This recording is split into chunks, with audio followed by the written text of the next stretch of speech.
Just removing all of the brackets here.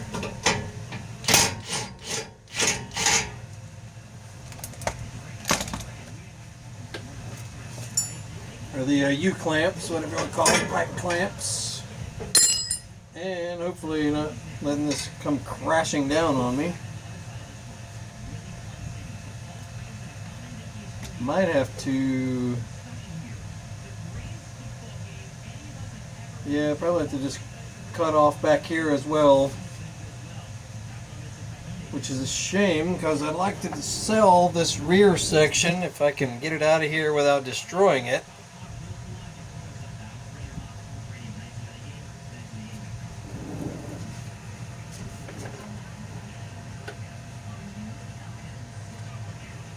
Because this is welded here. Don't know if it's worth anything, you know, to try and sell it on Craigslist or whatever.